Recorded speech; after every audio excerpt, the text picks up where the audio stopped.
I'm Paul Christensen. I'm an Associate Professor at the University of New England. I've been working in weeds and horticulture for many years, and we've got a project now on integrated weed management in vegetable production. It's funded by Horticulture Innovation Australia, and it's really targeting a key problem for vegetable growers, and that's weeds. They're always there, there's always a new one coming up, and so they're a real challenge. They interfere with yields, they contaminate crops, and they cost money. So vegetable farmers are very interested in looking for solutions. So what is integrated weed management, or IWM? It's really a broad approach. It depends on every farm, so there's not a recipe for it. It's about using all the tools available to farmers, so everything from the herbicides, tillage, hand weeding, planning, hygiene, and so on. So it's about using all of the tools. It's also about timing, so the short-term timing. What are you doing now, this week, to control those particular weeds or to prevent them even? And then also in the longer term timing, what are you doing with rotations? How are you trying to reduce seed banks and those sort of things? One of the advantages of integrated weed management, it's not relying on one tool, not placing all the emphasis on one option. And that means that you're not going to get resistance and select for weeds that are going to be hard to control. So whether that's too much reliance on tillage or too much reliance on herbicides, by having an integrated approach, changing what you're doing, then you're more likely to avoid resistance and get the benefits of those tools over time. The main objective of the project is to integrate the existing information and to generate new information about integrated weed management in vegetables.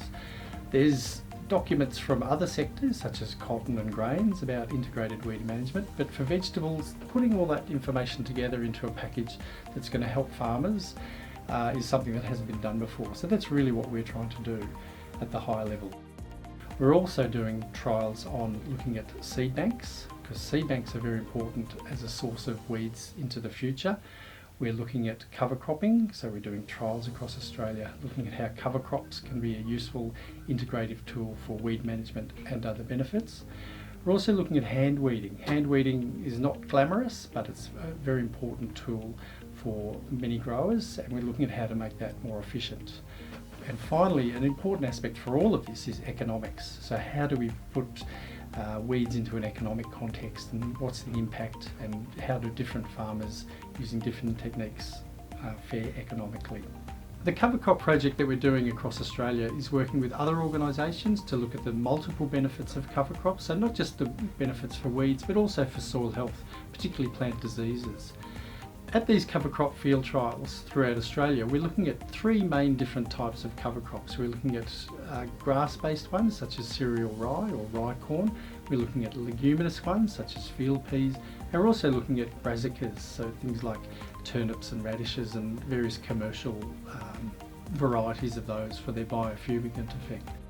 Things that we're measuring are the suppression of the weeds and the growth of the cover crop, and then trying to understand how those cover crops can control the weeds, and particularly how they control growth and, importantly, reproduction. Another very important aspect of the project is the extension material that we'll be generating. That's going to range from field days, particularly around the cover crops that we've been doing across Australia, and getting farmers in and other interested parties to come and look at the effect of cover crops and look at the weed suppression. So field days will be important, or are important. The other area is having a set of fact sheets about particular weeds. There's certain key ones that are problematic in most parts of Australia, and they're problems all around the world. So we're compiling all the information that we know about those key weeds. About 10 to 12 weeds we'll have fact sheets for. All of that will be combined into the integrated weed management manual that will talk about the methods used and particular weeds, and really combine the information for farmers to be able to use.